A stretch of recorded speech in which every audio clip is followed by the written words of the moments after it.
All right, get ready for a deep dive into, well, this might surprise you, ancient census data. Census data. Yeah, you heard right. Okay. But trust me, stick with us because this is going to be way more interesting than it sounds. I'm intrigued. We're going to unearth some serious leadership gold today from the Book of Numbers in the Old Testament. Huh, the Book of Numbers. Right, you're into leadership and personal development. Absolutely. So think of this as like cracking open a treasure chest Okay. full of insights for entrepreneurs, team leaders, You name it. anyone who wants to, really crush their goals. Love it. So, Yeah. so the Book of Numbers, it starts with this census. Right. And it's not just about counting people. No. It's about understanding resources. Mm, And it's about laying the foundation Okay. for effective leadership. gotcha. So let's dive right in. Let's do it. God tells Moses to take a census of all the Israelite men who are ready for battle. Right. Why was that so crucial? Why was that step so important? Well, imagine walking into like a big board meeting. Oh, okay. No clue about your company's finances, Oh, bad idea. your team's skills, who your target market is. Yeah, recipe for disaster. Totally. Total disaster. It'd be like Moses trying to lead his people Oh, okay. without yeah. even knowing how many warriors he has. Yeah, you got to know your strengths. You got to know what you're working with. Exactly. So it's not just about having resources. It's about knowing what you've got, like, to work with. Absolutely. How does that play out in the story? So later on, when it came time to divide up the promised land Okay. among the 12 tribes, Among the tribes, right? Moses uses the census data Oh, interesting. to make sure it was a fair split Right.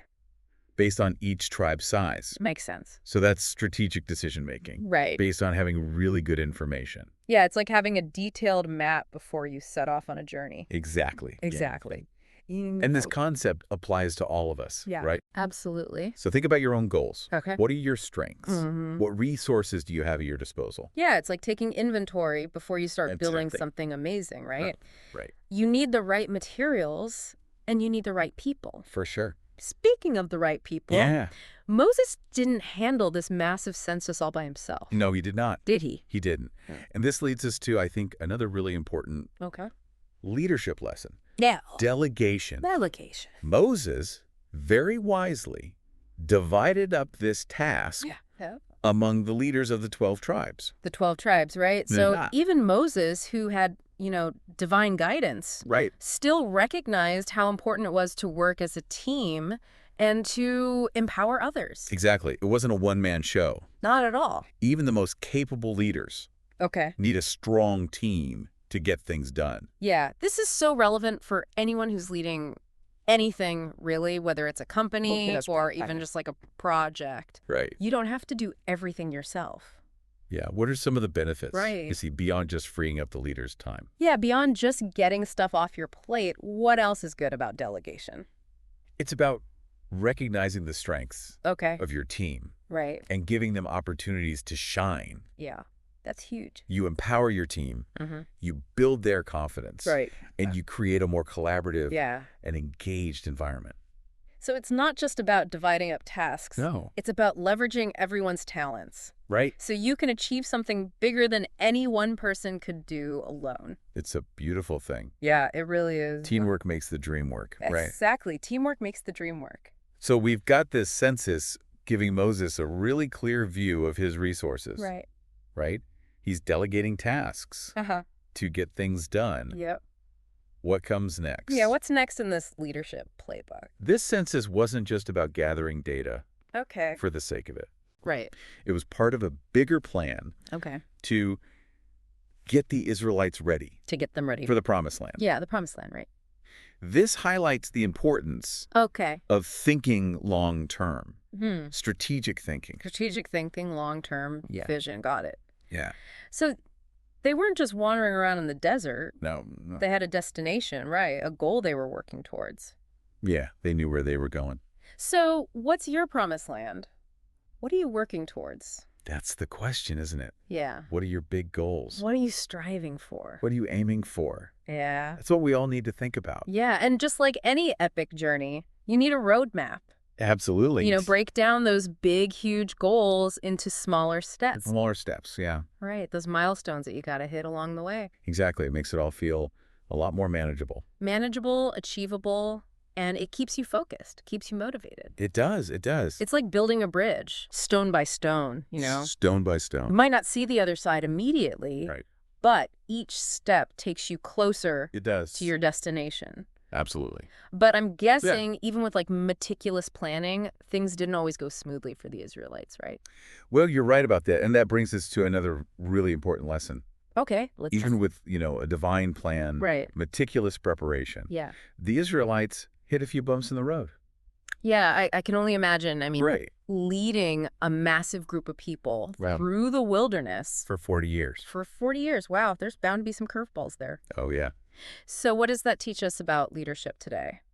It highlights how important it is Okay. to be flexible, Okay. adaptable. Adaptable. Got it. Things rarely go exactly to plan, Yeah. and the best leaders can adjust, improvise, Yeah. find workarounds when things get tough. So it's like you have a plan, but you also have to be ready to like deviate Exactly. when you encounter something unexpected. You can't be afraid to Right. change course, To change course. Yeah. especially when the situation calls for it. Yeah. Absolutely. Sometimes holding on too tightly to the plan Right. can actually backfire. Backfire. Yeah, for sure. So how does this idea of flexibility Right. play out in the Book of Numbers? Yeah. Are there any specific examples? Oh, tons. Okay. Think about the things they had to deal with. Okay. Lack of food and water, Yeah, internal conflicts, of course. attacks from enemies. It's a lot. Every time Right. they had to adapt, Okay. problem solve, Find solutions. find new ways to move forward. It sounds like they were constantly putting out fires. It was a lot, Yeah. and it took resilience, Uh-huh. resourcefulness, Big time. and that's a key takeaway for all of us. Right. Whether you're leading a team Okay. or tackling a personal project, Yeah. expect the unexpected. Expect the unexpected. Yeah. Don't be afraid to pivot, Right. change course. Absolutely. Sometimes the most innovative solutions Right. come when we're forced to think outside the box. Yeah. Yeah, it's like, the obstacle IS, the way, I like that. right. Sometimes the challenges push us to be more creative. Totally. Now let's go back to the census for a second. Okay. We talked about knowing your resources, Uh-huh. delegating tasks. Yeah. Yeah. But how does the census tie into like Right. recognizing the individual talents on your team? That's a great question. Yeah. Remember, the census wasn't just a head count. Okay. It also categorized the Israelites Right. by their tribes Okay. and their skills. Ah, interesting. Each tribe had its own strengths. So it wasn't just about knowing how many people you had, No. but it was about understanding what each group brought to the table. Exactly. It's like assessing the individual strengths within your team. Yeah. Yeah. Some people are great strategists. Right. Others are awesome at execution. Yeah. Some are gifted communicators. Some. Others are brilliant problem solvers. So it's about knowing who to go to for what. Exactly. You know what I mean? Exactly. It makes me think of that quote. Oh, yeah. The strength of the team is each individual member. Okay. The strength of each member is the team. I love that. Right. That's a good one. So a wise leader knows how to kind of identify and utilize those individual strengths Absolutely. and create a really like Right. cohesive, powerful unit. Powerful unit. Yeah. So how can we apply this idea Yeah. of recognizing individual talents, like practically speaking? It starts with observation. Oh, On communication. Communication. Now, Okay. pay attention to your team. Gotcha. What are they passionate about? Hmm. Where do their skills lie? Yeah. What are they hoping to achieve? What are their aspirations, right? Yeah, create a space where people feel comfortable Okay. expressing themselves, Yeah. showcasing their abilities. Yeah. I love that. And once you've identified those talents, Okay. it's about creating opportunities for Yeah. them to grow. To grow. Yeah. This could mean Okay. assigning them to projects Right. that align with their strengths, That makes sense. providing them with professional development, Okay. or simply giving them the autonomy Right. to take ownership To take ownership. Yeah. of their work. Yeah. Make them feel valued, make them feel empowered. You got it. That boosts morale, that boosts individual satisfaction. Absolutely. And it also leads to greater productivity for the whole team. The whole team. The whole team, everybody wins. Win-win. Win-win, exactly. Now, zooming out a bit, Okay. the Book of Numbers isn't just about a census. No, It's about a journey. a journey, right. The Israelites escaping slavery in Egypt, That's right. looking for the promised land. Yes. It wasn't an easy journey. Not at all. They faced so many obstacles, Countless obstacles. moments of doubt, setbacks along the way. Right. But they kept moving forward. Okay. driven by their faith, the promise of a better future. That's powerful. It's a reminder It is. to keep going. To keep going, yeah. Even when it's tough. Because it's easy to get discouraged. It is. When we encounter obstacles. Totally. When the goals feel really far off. Yeah, we all go through it. But the Israelites, they teach us to stay focused. Stay focused. On that big picture. That big picture. Keep that end goal in mind. You got it. Even when the path is bumpy. Even when it's bumpy. Yeah. So it's not just about, pushing through blindly. No. It's about learning from those setbacks. Absolutely. Adapting your approach, coming out stronger, coming out wiser. That's the key. So if you're feeling lost, discouraged, totally normal. Remember the Israelites. Yeah. Remember their perseverance. Uh-huh. Remember how they never gave up on that vision of a better future. Exactly. And just like they had Moses to guide them, right? You have resources too. You have people you can turn to for support. Yeah. You're not alone in this. Not at all. So we've talked about delegation. We talked about flexibility. Right. Recognizing talent. Yep. Perseverance. Mm-hmm. What other leadership wisdom? Okay, here's one more that I think is really important. It all comes back to, I think, preparation. Preparation. The Israelites didn't just magically arrive in the Promised Land. Yeah, they didn't just wander in and, everything was great. Nope. It's easy to get caught up in that, end goal. It is. The victory, the Promised Land. Right. We romanticize it. We do. But we forget about all the work it took to get there. All the work, all the preparation. Yeah. Think about it. Yeah. They had to learn new skills. Right. Figure out how to survive in the wilderness. Totally. Build a strong community. And they were dealing with some serious adversity. All at the same time. Yeah, it was not easy. No. So success is rarely just luck. No. It's not an accident. Or, an overnight miracle. Right. It takes planning. Effort, yeah. Consistency. It's about putting in the work. It really is. Day after day. It makes me think of that saying. Yeah. The only person you are destined to become is the person you decide to be. That's good. And that decision involves making choices. Yeah. Taking actions that support your goals.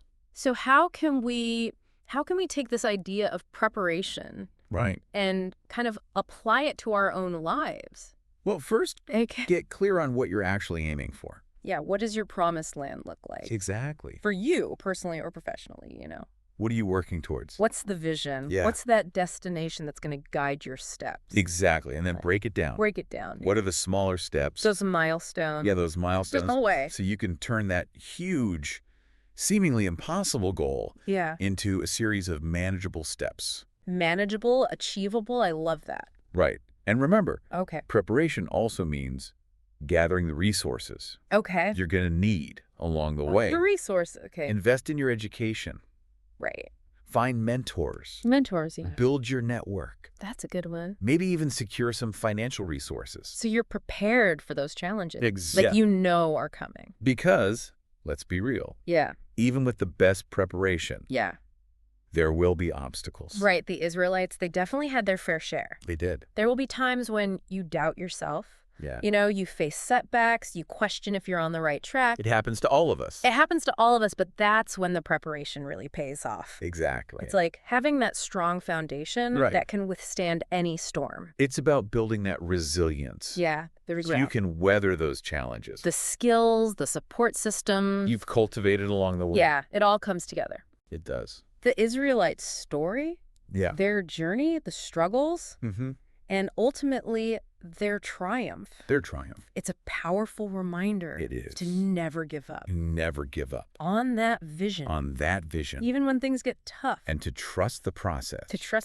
And even though this story is like thousands of years old. It's still relevant. So relevant. To the challenges we face today. Totally. Whether you're building a business. Writing a book. Launching a new project. Whatever it is. These principles still apply. Absolutely. We started this deep dive. Yeah. Looking at ancient census data. Might have seemed a little dry at first. A little bit. But look what we found. So much wisdom. So many leadership lessons that are just as powerful today. Timeless wisdom. Exactly. It's amazing what we can learn Right. when we look beyond the surface. Dig a little deeper. And look for those universal truths. That transcend time and culture. So if you're ever feeling lost, or you need a little inspiration, yeah, don't underestimate the power of ancient wisdom. Absolutely. You never know what you might find. You never know. And hey, if you ever need a deep dive into some unexpected source material, we got you covered. You know where to find us. We'll help you unearth those hidden gems. Until next time, keep exploring. Keep learning. And keep striving for that promised land. Your promised land?